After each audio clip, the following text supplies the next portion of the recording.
अस्सलाम वालेकुम मोअज़्ज़ज़ ख़वातीन और हज़रात, अली मुमताज़ आपके साथ एक और वीलॉग लेकर। इससे पिछले वीलॉग में मैंने आपके साथ बात की थी और आपको बताया था कि गाड़ियों की कीमतों में कितना इजाफा होने जा रहा है या अगर कम हो रही हैं तो किस हिसाब से कम होने जा रही हैं, क्या फार्मूला लग रहा है। मैंने आज भी बहुत से लोगों से बात की और मुझे ये अंदाज़ा हुआ है कि लोग बहुत कन्फ्यूज़ हैं और कन्फ्यूज़न की सबसे बड़ी वजह क्या है कि गवर्नमेंट ने कन्फ्यूज़ किया हुआ है। आज के इस वीलॉग में मैं आपके लिए मजीद मुसद्दिका इतलात लेकर आया हूँ। ये पिछले वीलॉग की कंटिन्यूएशन में इंफॉर्मेशन मजीद है जो मैंने गैदर की है, जिसको सुनने के बाद आपको क्लियर हो जाएगा कि आने वाले दिनों में क्या होने जा रहा है। आपको किसी से पूछने की फिर जरूरत नहीं पड़ेगी, बिल्कुल आपके पास कॉन्क्रीट इन्फॉर्मेशन होगी और आप उसके मुताबिक अपनी बाइंग को प्लान कर सकते हैं, या इवन अगर आपने अपनी गाड़ियों को बेचना भी है तो आप उसके मुताबिक प्लान कर सकते हैं। गाड़ी के बारे में हर किसी की दिलचस्पी होती है क्योंकि हर कोई ये चाहता है कि एक मुनासिब सवारी हो, एक अच्छी सवारी हो जिसमें आप अपनी फैमिली के साथ कहीं पे जा सकें या आप खुद भी ट्रैवल अराउंड कर सकें, अपने काम पर जा सकें। गवर्नमेंट कंफ्यूज किस तरह से कर रही है? गवर्नमेंट कंफ्यूज इस तरह से कर रही है कि 5 जून की बजाय 10 और फिर 12 को, जब 12 जून को बजट अनाउंस हुआ तो बजट के अनाउंस होने पर सब ये एक्सपेक्ट कर रहे थे कि उसमें पता चल जाएगा कि गाड़ियों पे कौन कौन से नए टैक्स लगने जा रहे हैं, ये एग्जेम्पशंस हैं, छूट है तो कौन कौन सी छूट है, और जो पहले की छूट है वो क्या बरकरार रहेगी या उसको गवर्नमेंट खत्म करने जा रही है। लेकिन जो फेडरल मिनिस्टर फॉर फाइनेंस हैं औरंगजेब साहब, उन्होंने अपनी तकरीर में सिर्फ इंपोर्टेड गाड़ियों के बारे में बात की और वो भी इतनी क्लैरिटी से नहीं की कि उससे मजीद कन्फ्यूजन बढ़ गई। और फिर ये कहा गया कि ऑटो पॉलिसी आएगी, और कब आएगी? 25 जून को आएगी, और 25 जून को जब ऑटो पॉलिसी आएगी तो चीज़ें क्लियर हो जाएंगी, ट्रांसपेरेंट हो जाएंगी। अब ये आज 29 तारीख शुरू हो चुकी है, आज सुबह तक तो ये जब आप मुझे सुन रहे हैं ये ऑटो पॉलिसी का ऐलान नहीं हुआ है। कल 30 जून है, कल भी अगर ऑटो पॉलिसी का ऐलान नहीं होगा तो फिर कब होगा? और गवर्नमेंट क्यों नहीं कर पा रही है? क्योंकि गवर्नमेंट पे आईएमएफ का दबाव है। आईएमएफ कह रहा है कि जो आपने टैक्स छूट पहले माजी में दी हुई थी उसको आप खत्म करें, और गवर्नमेंट ये कह रही है कि जी हम चाहते हैं कि उसको हम कंटिन्यू करें। इससे पिछले वीलॉग में मैंने आपसे बात की थी कि इस्लामाबाद में गाड़ियों का टोकन टैक्स वो बढ़ने जा रहा है। पहले तो फिक्स्ड एक अमाउंट होती थी जो गवर्नमेंट चार्ज करती थी, फेडरल गवर्नमेंट गाड़ी का टोकन टैक्स सालाना जो होता था उस पर। अब गवर्नमेंट ने तय कर लिया, स्लैब्स बना दिए कि जी गाड़ी की जो इंजन पावर है उस हिसाब से तय होगा। 0.25% तय हुआ है, और जो 1800 सीसी से ऊपर हैं या उससे भी बड़ी गाड़ियां हैं तो उनका फिर डिफरेंट परसेंटेज है, वो 0.35% तक जाता है। अच्छा, अब इसमें इनवॉइस वैल्यू पे कहा गया है। पिछले वीलॉग में मैंने आपसे कहा था कि इनवॉइस वैल्यू का मतलब है जो आपका मैन्युफैक्चरर जो गाड़ी बनाने वाला है, होंडा है, टोयोटा है, सुजुकी है, साजगार यानी कि GWM वाले हैं, चेरी वाले वगैरह वगैरह जितने भी हैं, हुंडई है, ये सब अपना जो प्राइस अनाउंस करते हैं गाड़ी के लॉन्च करते हुए, ये इस प्राइस पर आपको चार्ज होगा, ये इनवॉइस वैल्यू होगी। लेकिन उसमें थोड़ी सी वजाहत मैं ये कर दूं कि इनवॉइस वैल्यू, जब आप इनवॉइस देखते हैं किसी भी खरीदी हुई गाड़ी की, तो उस पर गाड़ी की कीमत है, प्लस उस पर CVT भी लगता है, उसके बाद उस पर FED फेडरल एक्साइज ड्यूटी भी लगती है। जो बहुत से लोगों को ये लगता था कि जी फेडरल एक्साइज ड्यूटी तो सिर्फ शायद इंपोर्टेड गाड़ी को लेकर होती है, नहीं, वो जो पाकिस्तान में भी गाड़ी बन रही है, लोकली बन रही है, उस पर भी लगता है। फिर उसके अलावा इसके ऊपर सेल्स टैक्स लगता है, सेल्स टैक्स बड़ा अहम है। फिर जो हटकर, ये हो गया सारा इनवॉइस में शामिल, मतलब जो इनवॉइस आपकी बनती है ना, उस इनवॉइस में ये सब ऐड हुआ होता है। जो हटकर होता है वो एडवांस्ड इनकम टैक्स है, यानी कि एडवांस पेशगी इनकम टैक्स जो आपसे लिया जा रहा होता है वो अलग से होता है। तो इनवॉइस में GST भी शामिल है, CVT भी शामिल है और FED भी शामिल है, ये तीनों चीजें शामिल है, और प्लस वो जो गाड़ी की कीमत कंपनी ने रखी हुई है। इस तरह से इनवॉइस वैल्यू पर federal government token tax charge किया करेगी। अच्छा, अब बजट में और उसके बाद भी जो कुछ चीज़ें वाजे आई, उसमें यह था कि जी जो गाड़ियाँ आपकी इंपोर्टेड 2000 सीसी से 3000 सीसी हैं उनके ऊपर फेडरल एक्साइज ड्यूटी 30% है, और स्पेशल एक्साइज ड्यूटी लगाई जा रही है वो 86% है। फिर जो 3000 से 4000 सीसी तक की गाड़ियाँ हैं उसके ऊपर फेडरल एक्साइज ड्यूटी 40% है, और स्पेशल एक्साइज ड्यूटी 92% है। अब लोगों के जहन में सवाल है कि भाई आप ये कर रहे हैं तो इसका मतलब है कि आप इंपोर्ट को डिस्करेज कर रहे हैं। देखें, हो ये रहा है, कंफ्यूजन यही है कि इंपोर्ट को डिस्करेज भी किया जा रहा है लेकिन साथ साथ इंकरेज भी किया जा रहा है। डिस्करेज किसको किया जा रहा है? हौसला शिकनी किसकी की जा रही है? हौसला शिकनी की जा रही है जो 2000 सीसी से ऊपर की लग्जरी गाड़ियां हैं, महंगी महंगी गाड़ियां हैं, जिसमें प्राडो है, लैंड क्रूजर है, मर्सिडीज है, BMW के जो आइस इंजन हैं यानी कि जो पेट्रोल इंजन हैं, और ये पेट्रोल इंजन पे लगा है सारा। तो उसको, और ice engine is internal combustion engine, ये उसका मुखफ़फ़ है आइस, उसके ऊपर उन्होंने कह दिया है कि जी इतनी ये आपको इजाफी एफईडी और स्पेशल एक्साइज ड्यूटी आपको पे करनी पड़ेगी। अच्छा, अब इस पर जो गाड़ियां इससे नीचे की हैं उस पर ये नहीं है।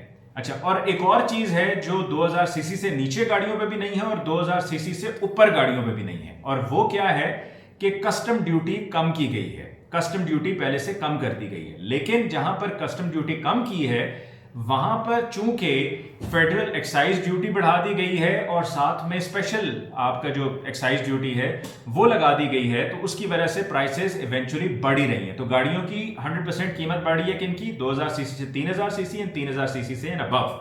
अच्छा, ये जो कस्टम ड्यूटी कम हुई है इसका फायदा किसको होगा? इसका फायदा होगा उन तमाम गाड़ियों को खरीदने वालों को कि जो 2000 सीसी से नीचे की गाड़ी जो है वो परचेज करने जा रहे हैं, उनको ये कस्टम ड्यूटी कम होने से फायदा होगा।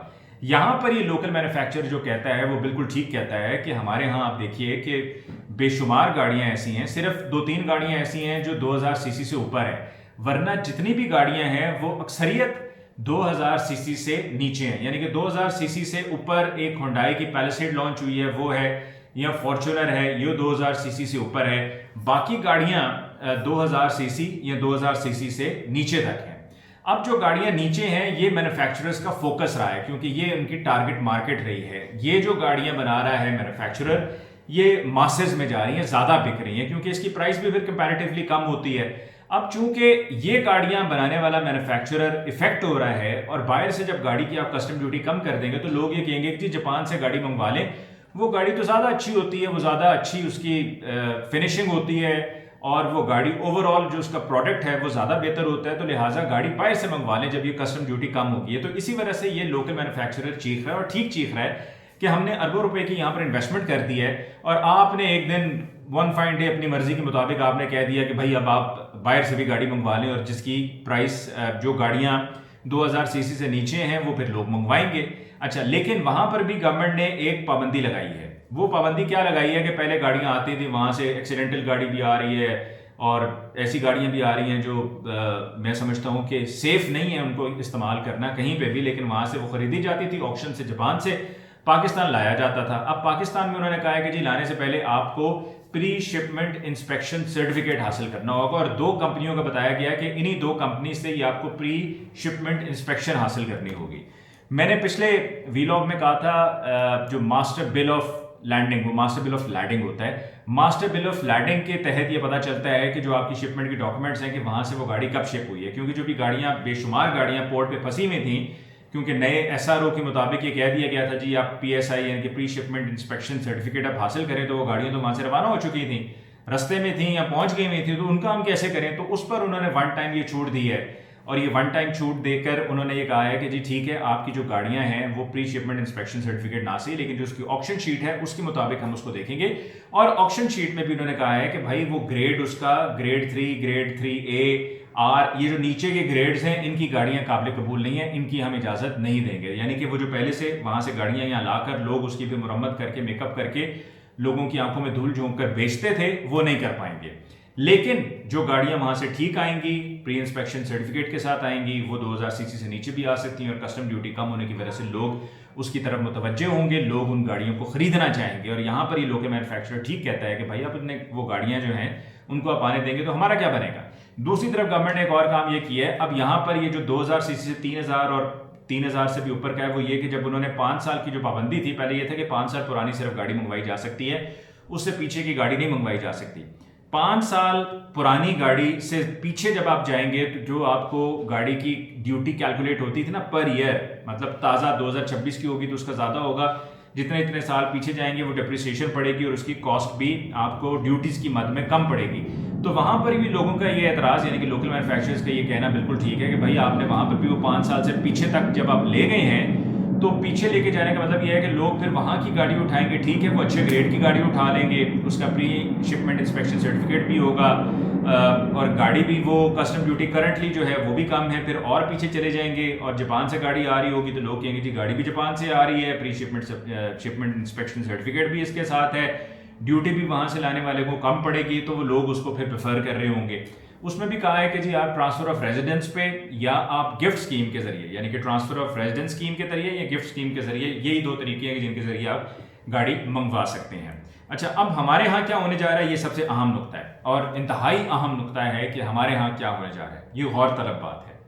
गौरतलब बात यह है कि ऑटो पॉलिसी गवर्नमेंट तो फंसी हुई है, समझ नहीं आ रही। आईएमएफ की वजह से, आईएमएफ कहता है भाई वो एग्जाम्पशंस खत्म करो, गवर्नमेंट कहती है कि भाई हमने एग्जाम्पशंस हम चाहते हैं कि लोगों को मजीद दें।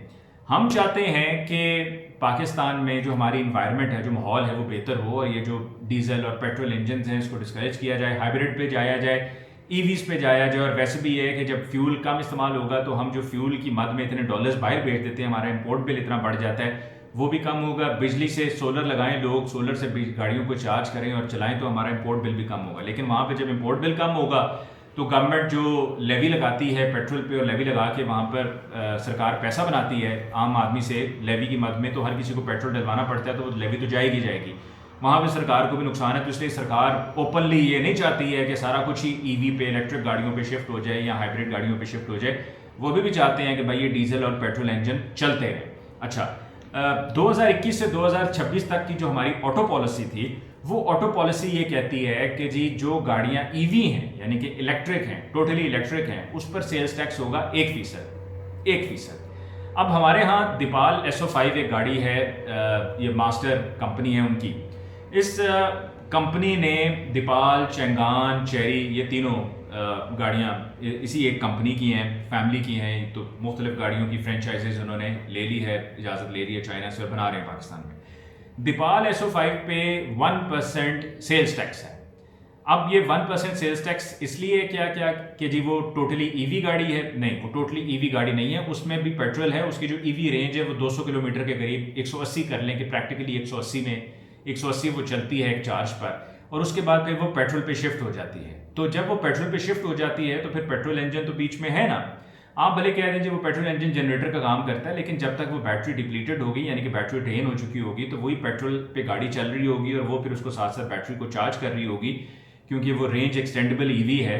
तो वो पेट्रोल इंजन चूंकि बीच में है तो आप उसको टोटली कंप्लीटली, यही तो समझने की बात है जो कि सरकार या तो जानबूझकर नहीं समझ रही है या उनको वाकई समझ में नहीं आ रही है कि इसको आप टोटली ईवी नहीं कह सकते। लेकिन बहरहाल चूंकि उसको ईवी कहा गया है तो उस पर 1% GST है। फिर गवर्नमेंट ने ये कहा है कि जी जो 1800 सीसी तक की गाड़ियां हैं, हाइब्रिड हैं या PHEVs हैं, उसके ऊपर जो सेल्स टैक्स है वो 8.5% है। यानी कि वैसे तो सेल्स टैक्स बनता है 18%, उस पर 18% नहीं है, उस पर 8.5% है। ये ऑटो पॉलिसी 2021 से 2026 की जो बनी हुई है उसकी वजह से ये एग्जेम्पशंस हासिल हैं, जो कल 30 जून को ये ऑटो पॉलिसी खत्म होने जा रही है। तो और ये भी फिर सवाल है कि क्या ये ऑटो पॉलिसी जब खत्म हो रही है तो फिर उसके बाद क्या होगा, वो मैं आपको बताने वाला हूँ अगले 1 मिनट में। तो जो गाड़ियां 1801 से लेके 2500 सीसी तक हैं, 1801 सीसी से लेके 2500 सीसी तक हैं, हाइब्रिड हैं या PHEVs हैं, उस पर जो सेल्स टैक्स है वो 12.5% है। ठीक हो गया, ये भी क्लियर हो गया कि 8.5% किन गाड़ियों पर है और 12.5% सेल्स टैक्स किन गाड़ियों पर है। अच्छा, अब ये जो छूट मिली हुई है यानी कि 18% नहीं देना पड़ रहा, 12.5% देना पड़ रहा है, 8.5% देना पड़ रहा है, इसका क्या बनेगा कि जब ये कल 30 जून को ऑटो पॉलिसी खत्म हो जाएगी। अब इसमें या तो आपको एक्सटेंशन मिल सकती है फाइनेंस एक्ट के जरिए, सेल्स टैक्स के एक्ट के जरिए, कस्टम्स एक्ट के जरिए या किसी SRO के जरिए जो सरकार निकालती है।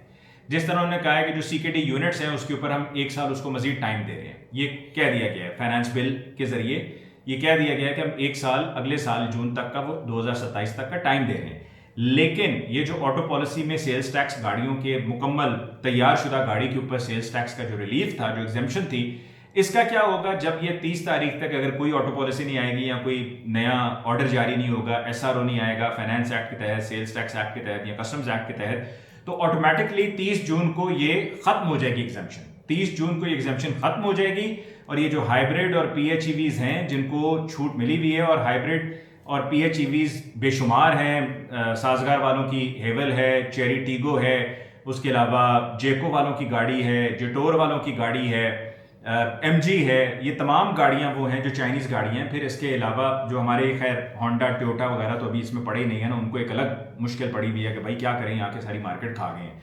लोकल मैन्युफैक्चरर खुद वो कचरा बनाते रहे हैं, जैसे कि वो रेड़ा बनाते हैं फॉर्च्यूनर, उस रेड़े के मुकाबले में अब एक और गाड़ी पाकिस्तान में लॉन्च हो गई है साजगार की, तो अब उस रेड़े को जो है वो बड़ी परेशानी पड़ी हुई है, वो रेड़ा अब रेड़ भी नहीं रहा है, उससे रेड़ा भी नहीं जा रहा है, रेड़े से रेड़ा भी नहीं जा रहा है, तो टोयोटा वाले बड़े परेशान हैं। तो अब अगर ये कल ये पॉलिसी इसमें कोई रद्दबदल ना हुआ, ऑटो पॉलिसी ना आई, कोई ऑर्डर जारी ना हुआ, तो फिर ये जो एग्जेम्पशंस हैं वो खत्म हो जाएंगी। सेल्स टैक्स 12.5 से 18% या 8.5% जिन पर बनता है उनका भी 18% पे चला जाएगा। ये है कुल कहानी जो आपकी खिदमत में मैंने पेश की। इसके साथ ही मुझे अली मुमताज़ को दीजिए इजाज़त। अल्लाह ने के बाद।